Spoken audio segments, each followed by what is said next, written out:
आपने ही तो कहा था, उपेति चंद्रगुप्त, और मैं समस्त बंधनों को तोड़कर ज्ञान के गर्भ में आ समाया था। नहीं जानता था कि ज्ञान के गर्भ से प्रवास के पश्चात यूं फेंक दिया जाऊंगा, किसी अनाथ जारज शिशु की भांति। क्या हो गया है तुम्हें आज चंद्रगुप्त? मेरा भ्रम टूट गया है आचार्य। कारशापणों से क्रय किया गया चंद्रगुप्त मात्र दास हो सकता है, और मैं दास भी तो नहीं, मैं तो मात्र आपकी कृपा पर जी रहा हूं। मुझे मेरा मूल्य बता दीजिए आचार्य, ताकि उस मूल्य को चुकाकर मैं उस ऋण से मुक्त हो सकूं जो मेरे मातुल को दे आपने मेरे माथे पे चढ़ा रखा है। तुम मेरे समस्त ऋणों से मुक्त हो, अब तुम जा सकते हो। ऋणों से आप मुझे मुक्ति दे सकते हैं, पर क्या अपने हृदय से मुक्ति दे पाएंगे आप? आपको अपने पूर्वजों की स्मृति की सौगंध, बोलिए, क्या चंद्रगुप्त को हृदय से निष्कासित कर पाएंगे आप? आप बोलते क्यों नहीं आचार्य? क्यों मुझसे छल करते हो चंद्रगुप्त? किस बात का मुझे दंड दे रहे हैं आचार्य? क्या चंद्रगुप्त इतना भी योग्य नहीं कि आपकी पीड़ा में सहभागी हो सके? मेरी पीड़ा मेरी निजी संपत्ति है चंद्रगुप्त, उसमें सहभागी होने का प्रयास मत करना। पर जिस पीड़ा का संबंध संपूर्ण राष्ट्र से हो, वो आपकी निजी व्यथा कैसे हो सकती है आचार्य? आप उत्तर क्यों नहीं देते आचार्य? क्या मैं इतना भी योग्य नहीं कि आपका अनुसरण कर सकूं? मेरे पथ पर पग पग पर कठिनाइयां ही कठिनाइयां हैं चंद्रगुप्त। पर मैंने तो यही शिक्षा पाई है आचार्य कि जो पथ कंटकों और कठिनाइयों से पूर्ण न हो, वो पथ बहुधा अथः पतन की ओर ले जाता है। आप मुझे किस पथ की ओर ले जाना चाहते हैं आचार्य? चंद्रगुप्त, आपने ही तो कहा था कि चंद्रगुप्त राष्ट्र के गौरव को नष्ट न होने देना, और आज आप ही मुझे पथविहीन कर रहे हैं। यदि आपको मेरे सामर्थ्य पर विश्वास न हो तो एक बार कहकर तो देखिए, मैं मृत्यु के द्वार भी खटखटा कर आऊंगा। चंद्रगुप्त, मुझे तुम्हारा जीवन चाहिए, मृत्यु नहीं। मेरे जीवन पर तो आपका ही अधिकार है, और आपकी आज्ञा के बिना मर भी नहीं पाऊंगा। चंद्रगुप्त, फिर चंद्रगुप्त से इतना दुराव क्यों? कुछ तो बोलिए आचार्य, क्या हो गया है आपको? उत्तिष्ठ भारत कहकर काल को भी आह्वान की प्रेरणा देने वाला आज इतना मौन क्यों है?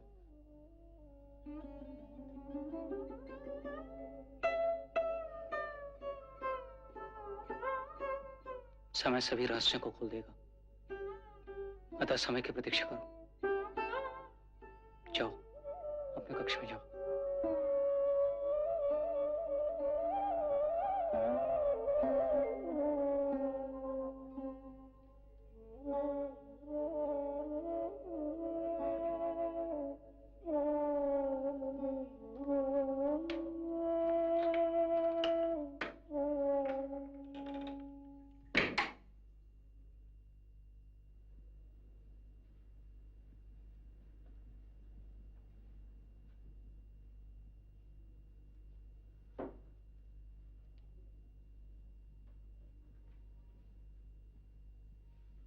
आपने मुझे बुलाया आचार्य? द्वार बंद कर दो।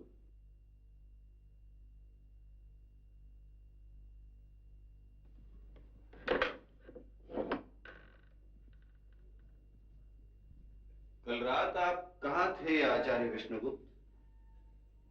तक्षशिला में। तक्षशिला में कहाँ? वीथियों में।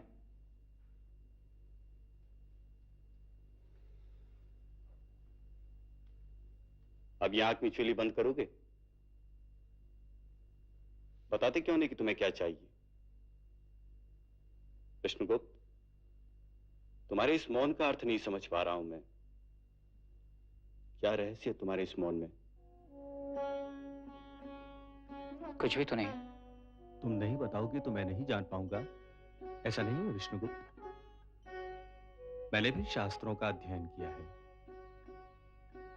मैं देख रहा हूं कि कोई काल सर्पिणी अपने बंधन से मुक्त हो, निश्चय के मंत्र से वशीभूत हो, तुम्हारे स्कंधों पर लहरा रही है। डसे गए हो तुम। बोलो, किसके हाथों अपमान का विष पियाए हो?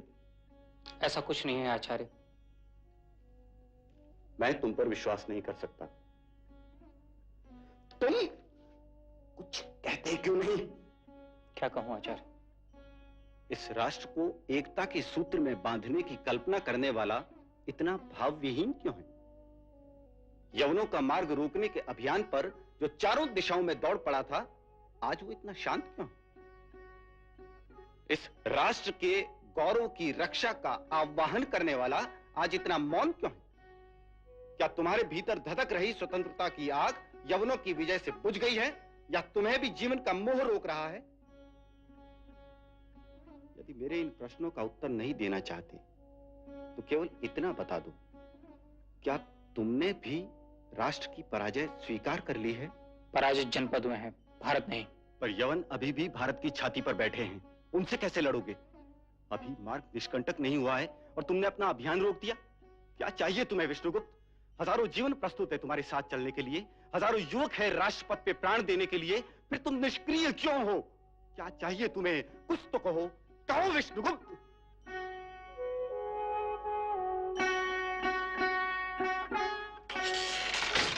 शिक्षक साधारण नहीं होता धनानंद, प्रलय व निर्माण दोनों उसकी गोद में खेलते हैं। तो क्यों आया था तू यहाँ? सोचा था पाटलिपुत्र में ज्ञान के प्रकाश को देखूंगा, पर देख रहा हूं कि ज्ञान के सूर्य को राहु ग्रस रहा है। ओह, तो गुरुकुल भी अब राजनीति से अलिप्त नहीं रहा आचार्य। प्रश्न जब संपूर्ण राष्ट्र का हो तो गुरुकुल उससे कैसे अलिप्त रह सकता है कुमार? तो क्या मैं ये समझूं कि मेरे निर्णय के विरुद्ध गुरुकुल विद्रोह का सूत्रपात करेगा? अपनी ही भूमि पर अपने ही राष्ट्रीय ध्वजों को देखकर आश्चर्य होता है कुमार, पर जब अपनी ही भूमि पर यवनों का ध्वज देखोगे तब क्या होगा अम्बे कुमार? हिमालय से लेकर समुद्र पर्यंत भारत एक है, उसकी पग पग भूमि हमारी अपनी भूमि है।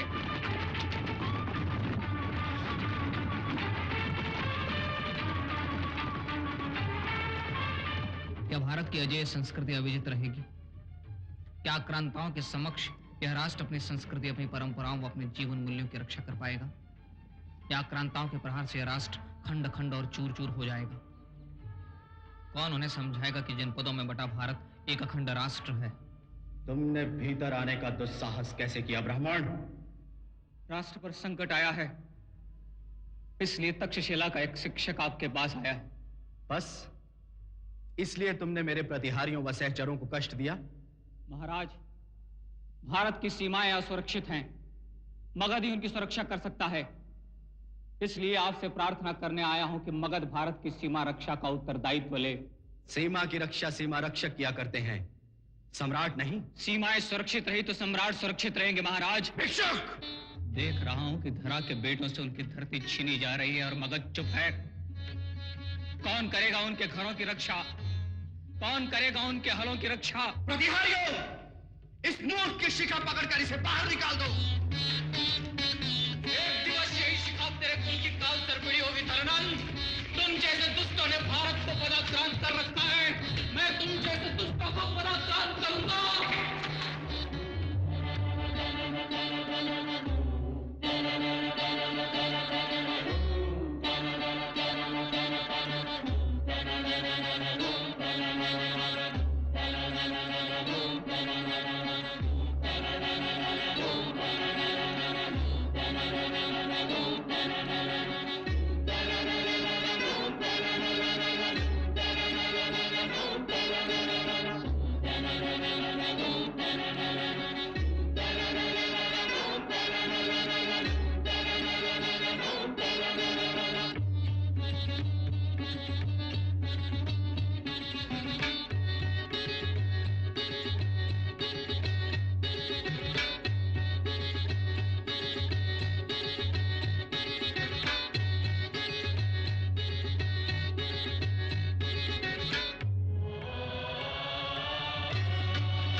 मैं धनानंद जैसे राष्ट्र विरोधी शासकों का उद्धार नहीं करूंगा, तब तक मैं चाणक्य का पुत्र चाणक्य अपनी शिखा नहीं बांधूंगा।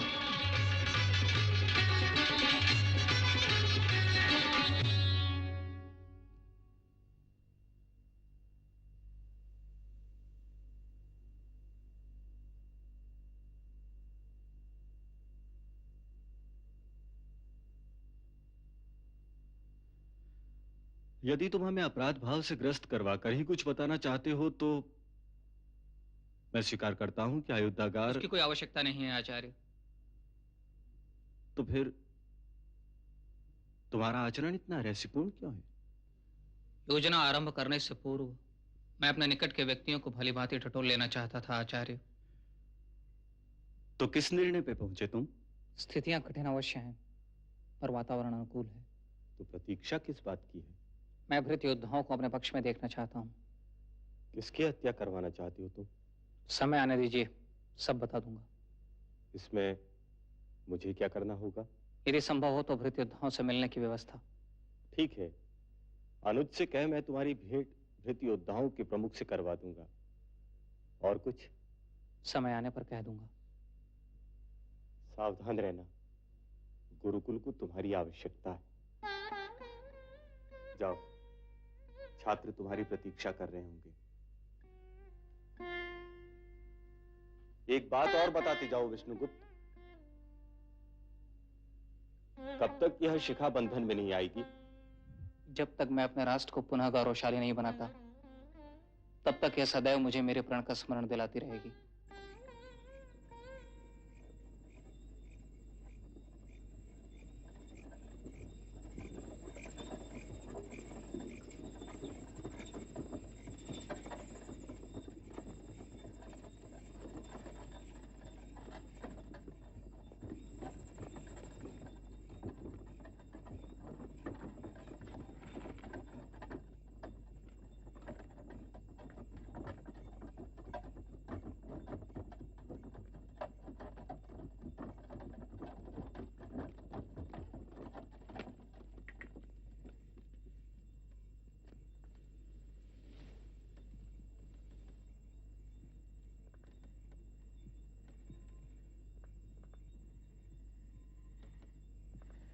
आइए।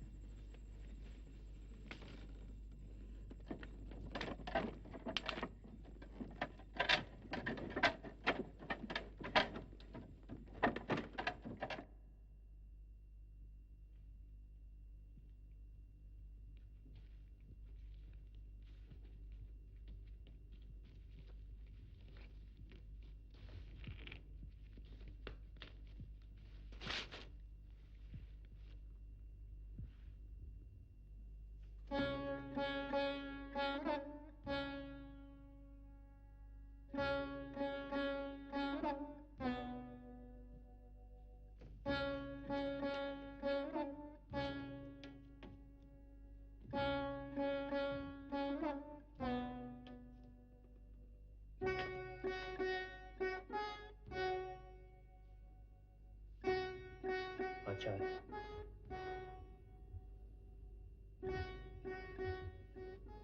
तुम्हें हमारे आगमन की सूचना तो मिल चुकी होगी सेरन। आपने कहा होता तो मैं स्वयं चला आता। तुम्हारा जीवन मेरे लिए बहुमूल्य है सेरन। उसे मैं किसी भी मूल्य पर खोने को तैयार न था, इसलिए मैं स्वयं चला आया। ये मेरे शिष्य हैं। यह है चंद्रगुप्त और यह अक्षय। प्रणाम सेनापति।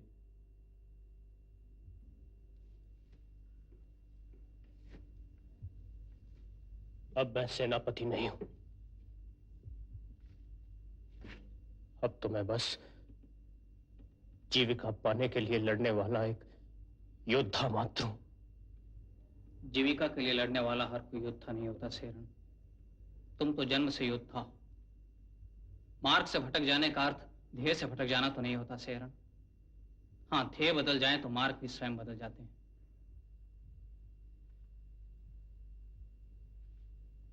मैं पथ व ध्येय दोनों से भटक गया हूं आचार्य। यदि यही अंतिम सत्य होता तो आज मैं तुम्हारे द्वार पर खड़ा नहीं होता सेरन। नियति भी कितनी विचित्र है कि आज मैं अपने ध्येय की पूर्ति के लिए तुम्हारे मार्ग पर आ खड़ा हुआ हूं। अज्ञानी हूं, फिर भी निवेदन करूंगा आचार्य कि सेहरन का मार्ग किसी भी ध्येय तक नहीं पहुंच सकता। तुम्हें इतना अविश्वास क्यों है सेहरन? इसलिए कि यदि साधन गलत हो तो साध्य भी दूषित होता है, मार्ग गलत हो तो ध्येय भी अपवित्र होता है आचार्य। यह भी अंतिम सत्य नहीं है सेहरन। उच्च ध्येय के साधन परिस्थितिवश दूषित हो सकते हैं। अन्यथा जीविका के लिए युद्ध करने वाला सेहरण किस ध्येय के लिए तक्षशिला के अयोध्यागार पर आक्रमण कर उसे अग्नि को समर्पित करता? इसलिए कि वो हथियार यवनों को पहुंचाए जाने वाले थे। और यवन उनका उपयोग तुम्हारे ही बांधवों पर करते, यही ना? कईयों के जीवन की रक्षा के लिए तुमने कुछ प्राण हर लिए सेहरण। तुम्हें अपनाए हुए मार्ग पर खेद हो सकता है, पर ध्येय पर? आप मुझसे क्या अपेक्षा रखते हैं आचार्य? मुझे तुम्हारा सामर्थ्य चाहिए, तुम्हारी शक्ति चाहिए, तुम्हारा रण कौशल, तुम्हारा नेतृत्व चाहिए। हमें भृत योद्धाओं की सेना खड़ी करनी है सेनापति। क्या आप राज्य में यवनों के विरुद्ध विप्लव करना चाहते हैं? विप्लव यवनों ने किया है हमारी मातृभूमि पर, आक्रांता यवन है हमारी धरती पर। यह राष्ट्र हमारा है, यह धरती हमारी है। इस राष्ट्र का यवनों की दास्ता से मुक्ति का मार्ग विप्लव नहीं कहा जा सकता सेहरण। स्वाधीनता संग्राम को यवन विद्रोह की संज्ञा दे सकते हैं, कोई भारतीय नहीं। आप आज्ञा दीजिए आचार्य, सेहरण इस कार्य के लिए तत्पर है। तुम भृत योद्धाओं को एकत्र करो, मैं धन एकत्र करूंगा। आचार्य धन की चिंता न करें। सेहरण यदि जीविका के लिए हत्या जैसा पाप कर सकता है तो राष्ट्र के लिए धन की भिक्षा भी मांग सकता है। और यदि उसे यह भिक्षा न मिली तो सेहरण सामर्थ्यवानों के स्वर्ण भंडारों से एक मुट्ठी स्वर्ण छीनने का सामर्थ्य रखता है आचार्य। आप निश्चिंत हो, मार्गदर्शन कीजिए। समय आने पर समस्त योजनाओं को तुम्हारे समक्ष रख दूंगा सेनापति। एक और प्रार्थना है सेनापति। मैं प्रार्थना के योग्य नहीं हूं आचार्य। याचक सिर्फ प्रार्थना ही कर सकता है सेनापति कि मेरे दोनों शिष्य सतत तुम्हारे संपर्क में रहेंगे, इन्हें मार्गदर्शन देते रहना। मैं चलता हूं, बहुत बड़ा उत्तरदायित्व तो तुम्हारे कंधों पर सौंपे जा रहा हूं सेनापति। अब जो सेहरण पथभ्रष्ट हुआ तो मातृद्रोह का पाप उसके माथे पर होगा। सेहरण मां से घात नहीं करेगा आचार्य। प्रणाम।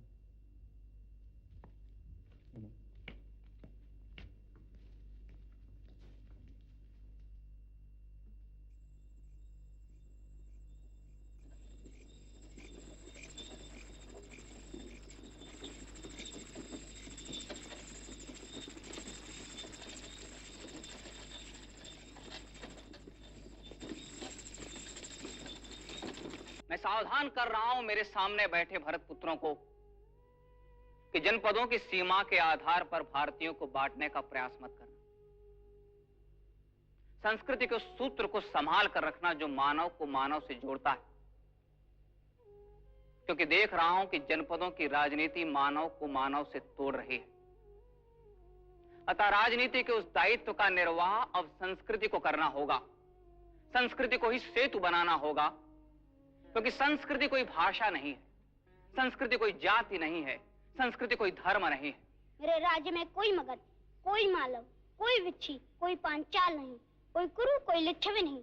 मेरे साम्राज्य में जनपदों की सीमाएं मानव को बांट नहीं सकती, धर्म की व्यवस्था मानव को काट नहीं सकती। मेरी दृष्टि में सभी एक हैं, सभी भारतीय हैं।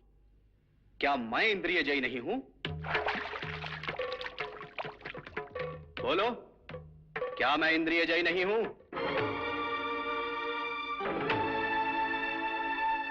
बहुत पीड़ा हुई होगी। तदप्ति अग्नि पर दौड़ सकता हूं, पर किसी निर्दोष को यह आहत कर सके या मैं नहीं सह सकता। कांटों से भी कहीं गुना अधिक पीड़ादायी वस्तुएं और भी तो है आचार्य। जो भी निर्दोष के लिए पीड़ादायी व अनर्थकारी हो उसे नष्ट करना ही चाहिए, उसे नष्ट होना ही चाहिए चंद्रगुप्त।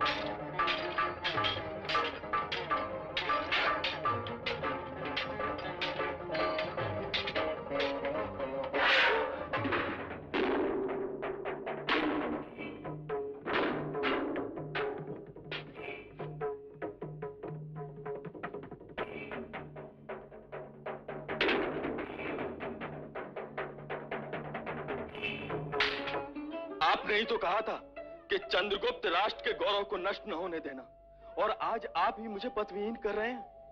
यदि आपको मेरे सामर्थ्य पर विश्वास न हो तो एक बार कहकर तो देखिए, मैं मृत्यु के द्वार भी खटखटा कर आऊंगा। चंद्रगुप्त, मुझे तुम्हारा जीवन चाहिए, मृत्यु नहीं। मेरे जीवन पर तो आपका ही अधिकार है, और आपकी आज्ञा के बिना मर भी नहीं पाऊंगा।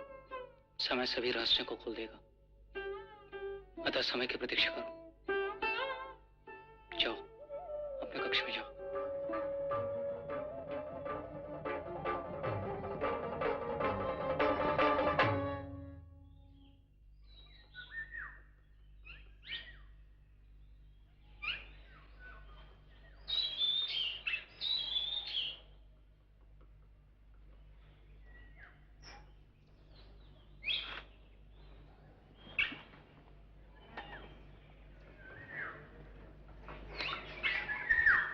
आचार्य के दोनों शिष्य तैयार हैं? आप ही की प्रतीक्षा हो रही थी। तो फिर देर किस बात की? आज्ञा दें सेनापति। चंद्रगुप्त, सेहरण जब सेनापति था तब भी अपने राज्य की रक्षा नहीं कर पाया था। यहाँ तो प्रश्न राष्ट्र का है। अब यदि एक योग्य सैनिक भी बन पाया तो इसे अपना गौरव समझूंगा। पर सेनापति। चंद्रगुप्त, पहले मैं राजाज्ञाओं का दास था, अब तो अपनी इच्छाओं का स्वामी होने दो मुझे। कर्तव्यों के बंधन को स्वीकार करता हूं, पर अधिकार के भाव से मुक्त होने दो मुझे। मुझे मेरी मुक्ति का मार्ग स्वयं ढूंढने दो। पर आप अग्रज हैं हमारे। मेरे अनुभव पर तुम्हारा अधिकार है मेरे अनुज, पर यह अभियान किसी की सीमा से पशुधन चुरा कर लाने का तो नहीं है, किसी की सीमा पर उत्पात मचाने का तो नहीं है। व्यक्ति को व्यक्ति से जोड़ने के अभियान का नेतृत्व तुम ही कर सकते हो। आगे बढ़ो चंद्रगुप्त, संकोच मत करो चंद्रगुप्त। इस उत्तरदायित्व को तुम वहन करो, निश्चिंत रहो। योग्यता स्वयं अपने स्वामी का वरण कर लेगी। अग्रज सिंहरण ठीक कह रहे हैं चंद्रगुप्त, चलो।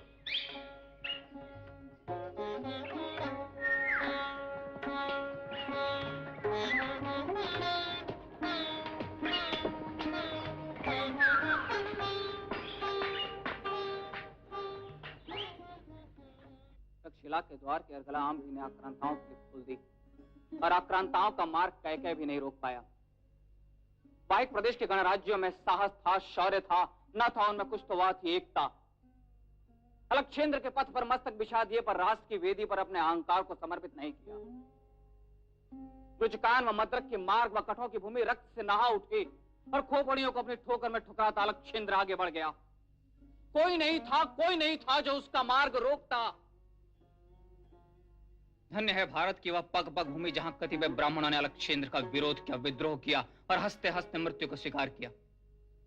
नतमस्तकों अश्वाटकों की भूमि के वीरों को जिन्होंने अलक्षेंद्र के भारत में रहते ही अलक्षेंद्र के विरुद्ध विद्रोह किया। दुर्भाग्य ही था इस धरा का कि अपनी भूमि की संतानों पर आक्रमण करने के लिए आक्रांताओं का साथ आम भिपौरों व अन्य शासकों ने दिया। अपने ही बांधवों के खड्ग से अपना ही रक्त बहा था, अपने ही बाणों से अपने ही बांधवों के सीने छलने हुए थे, अपने ही हाथों से अपने ही घरों में आग लगाई और विजय का रक्त चंदन यवनों के माथे पर लगा। मालव गणराज्य की भूमि शवों से पट गई थी। स्त्रियों व अबोध शिशुओं तक को यवन सैनिकों ने काट दिया, पर कोई प्राच्य राज्य उनकी रक्षा के लिए नहीं आया। मालव गणराज्य में आत अलक्षेंद्र की कराह पर हजारों स्त्रियों व शैशवों में खेल रहे शिशुओं को हथियारों से छलनी कर दिया, पर उन निहत्थे निर्दोषों का आर्तनाद किसी को सुनाई नहीं पड़ा। ब्रह्मस्थल नगर के समस्त ब्राह्मणों ने यवनों के विरुद्ध हथियार उठा लिए, अपने प्राण दे दिए, पर राष्ट्र का सम्मान नहीं दिया। वीरों की भूमि निर्दोषों के मस्तकों से पट रही थी और तब भी पराजित जनपदों के तथाकथित स्वामी प्रत्यावर्तन कर रहे अलक्षेंद्र से भूमि पर अधिकार पाने के लिए आपस में लड़ रहे थे। भय सिर्फ यवनों की दास्ता का ही नहीं है, पर उस सांस्कृतिक दास्ता का भी है जो धीरे धीरे समाज में जन्म लेगी। पराजित राष्ट्र तब तक पराजित नहीं होता जब तक वह अपनी संस्कृति व मूल्यों की रक्षा कर पाता है। पर क्या धर्म व जाति के नाम पर खंड खंड में बटा यह राष्ट्र आक्रांताओं से अपनी संस्कृति की रक्षा कर पाएगा? यदि आक्रांताओं को इस धरती पर स्थिर होना है तो उन्हें व्यक्ति से व्यक्ति को जोड़ने वाली संस्कृति पर आक्रमण करना होगा, और वे करेंगे यदि हम सावधान नहीं हुए तो। और यदि हमने अपनी सांस्कृतिक विरासत को छोड़ा तो हमारा पतन निश्चित है। अनुभव कहता है कि पराजित मन, पराजित राज्य व पराजित राष्ट्र प्रायः विजेता के संस्कार व संस्कृति को स्वीकार करते हैं। इसलिए यदि शीघ्र ही इस राष्ट्र की सुप्त चेतना को जागृत नहीं किया गया, इस राष्ट्र को संगठित नहीं किया गया, तो इस राष्ट्र को, अपने राष्ट्र को विधर्मी दास्ता से मुक्त करना कठिन हो जाएगा। विद्या ही मुक्ति का मार्ग दिखाती है, और यदि वही असमर्थ है आज तो वह व्यर्थ है। जन्म मरण के बंधन से भी मुक्ति चाहने वाले भारतीय के यवनों का बंधन स्वीकार करेंगे आप आज्ञा दीजिए आचार्य, हम बंधनों से मुक्त होने के लिए तैयार हैं। हर हर महादेव! इस राष्ट्र को यवनों से मुक्त करना है और इस राष्ट्र की मुक्ति में ही तुम्हारी मुक्ति है। आचार्य, आप मार्ग प्रशस्त करिए, हम संघर्ष के लिए तत्पर हैं। तो इस सोए हुए समाज को जागृत करो। इस राष्ट्र में शक्ति है पर वह सुप्त है, उसे जागृत करो। उस साहस को जागृत करो जो इस समाज में है, उस सामर्थ्य को जागृत करो जो इस राष्ट्र में है। पर ध्यान रहे, स्वतंत्रता का यह यज्ञ यौवन का बलिदान मांगेगा, स्वार्थ का बलिदान मांगेगा, और तो और जागृत हो रही रणचंडिका जीवन का बलिदान मांगेगी। पर ध्यान रहे, जागृति लक्ष्य है, आक्रांताओं से मुक्ति लक्ष्य है। बलिदान साध्य नहीं साधन है, अतः बलिदान पौरुष रहित न हो, व्यर्थ न हो।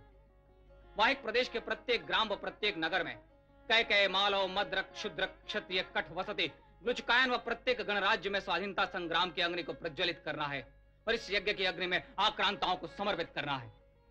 निश्चय करो कि प्रत्येक हृदय में मुक्ति का दीपक जलेगा और वह आक्रांताओं के लिए दावानल बनेगा। मां भारती तुम्हारा मार्ग प्रशस्त करे। उत्तिष्ठ भारतः।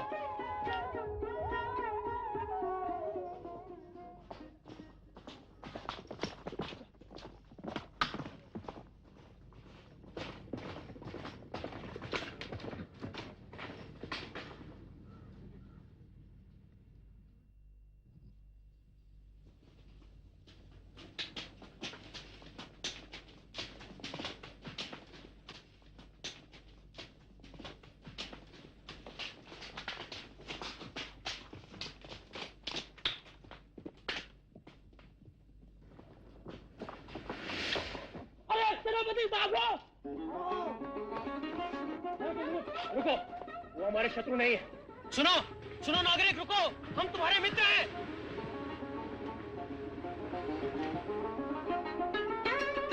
कौन थे वे लोग? आठवें योद्धा रहे होंगे। पर आक्रमण क्यों किया उन लोगों ने? लूटने का इरादा रहा होगा, पर संभवतः उनमें से एक मुझे पहचानता था। जब तक आंभी कुमार की सेवा में था, चोरों से ही पाला ज्यादा पड़ता था, इसीलिए शायद पहचानता होगा।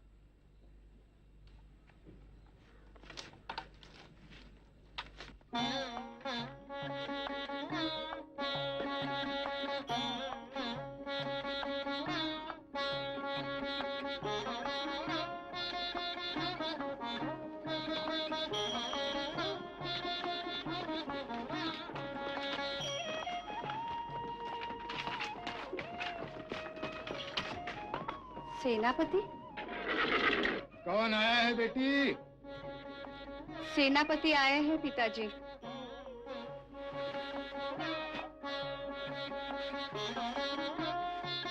प्रणाम सेनापति। प्रणाम। प्रणाम सेनापति। अब मैं सेनापति नहीं हूँ कड़ू। पुरानी स्मृतियों को इतनी जल्दी थोड़े ही विसर्जित किया जा सकता है सेनापति। गांधार के न हो, हमारे सेनापति तो आप ही हैं। आइए।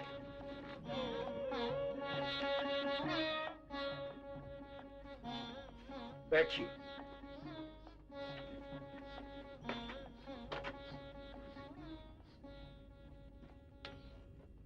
कौड़ब, यह वीर पिपलिवाहन के मौर्य कुल के स्वर्गस्थ अधिपति का पुत्र चंद्रगुप्त है,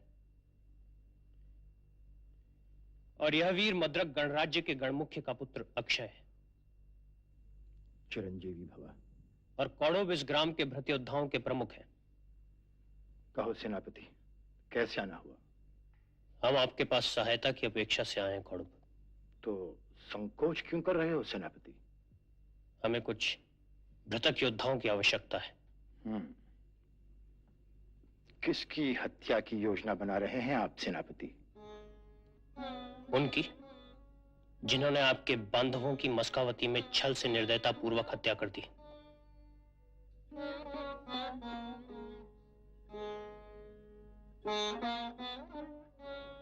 क्या आपका पुत्र मस्कावती गया था? हाँ, मस्कावती से लौट रहे मेरे चारों पुत्रों और उनके परिवार की यवन सैनिकों ने छल पूर्वक हत्या कर दी। मैं और मेरी पुत्री यही थे। सेनापति, मेरे पुत्रों की मृत्यु के पश्चात मैं शस्त्र के व्यवसाय से परामुख हो गया था, पर यदि शस्त्राघात यवनों पर करना है तो। प्रश्न केवल यवनों की हत्या का नहीं है, प्रश्न इस राष्ट्र की स्वतंत्रता का है, इस राष्ट्र की सुरक्षा का है, इस राष्ट्र को संगठित करने का है। यवनों से इस राष्ट्र की मुक्ति तो इसका पहला चरण है। चंद्रगुप्त, मैं तो शस्त्रोपजीवी रहा हूं। आज तक कृषि से अथवा धन के लिए किसी की ओर से लड़कर जीविका प्राप्त करता रहा हूं। तुम्हारे शब्दों का अर्थ समझने में असमर्थ भले ही हूं, पर तुम्हारे भावों को पढ़ने का सामर्थ्य है मुझ में। मैं तुम्हारी सहायता करूंगा, इसलिए नहीं कि तुम मुझे धन दोगे, पर इसलिए कि तुम्हारा ध्येय शुद्ध है। तुम्हारे ध्येय की पूर्ति में ही मेरे प्रतिशोध की शांति है। अपने चारों पुत्रों की हत्या का प्रतिशोध तो आप ले लेंगे आर्य, पर उन सहस्रों जीवन की हत्या का प्रतिशोध कौन लेगा जिनकी चिता को कोई आग देने वाला भी शेष न था, जिनकी देह को यमन सैनिक रौंदते और जिनके मस्तक को यमन सैनिक ठुकराते चले गए? कौन उस पुत्रहीन माता और पति विहीन विधवा की ओर से प्रतिशोध लेगा? कौन उस शैशव में खेल रहे माता पिता विरहित शिशु की ओर से प्रतिशोध लेगा जिनके पुत्र, पति और पिता की यवनों ने निर्मम हत्या की? हम लेंगे चंद्रगुप्त, हम लेंगे। अश्लेषा, देख देख, तेरे बंधु लौट आए हैं। अब मैं नहीं आने वाला तुम्हारे साथ। किसी दिन नहा के मरवाओगे तुम लोग मुझे। अरे कह तो दिया एक बार, वो भूतपूर्व सेनापति था। अरे भूतपूर्व सेनापति था तो क्या हुआ? पता नहीं गांव में क्यों आया है। पुकार कर कह नहीं रहा था कि रुको, हम तुम्हारे मित्र हैं। साथ में पता नहीं और तो कौन थे। यदि गांव में हमें ढूंढ रहे होंगे तो? पर हमें क्यों ढूंढेंगे? मान लो ढूंढ रहे होंगे तो? अब धन चाहिए तो थोड़ा साहस तो करना ही पड़ेगा। पर यह तो दुस्साहस हो गया। बैल सीधे रास्ते जा रहा था तो उससे कहा, आ बैल मुझे मार। तुम पहली बार आए थे ना, इसलिए डर गए हो। हाँ, तुम दोनों तो वीर हो ना। यदि गांव में किसी को ज्ञात हुआ कि हम लोग ये पराक्रम करने गए थे तो? निश्चिंत हो जाओ उन्मिल, जिनकी भुजाओं में शक्ति होती है वो यही करते हैं, सिर्फ तरीका बदल जाता है। वो यवन लूट ले गया देश को, किसी ने स्वागत किया तो किसी ने समर्पण। फिर भी लोग कहते हैं कि वो महान योद्धा था।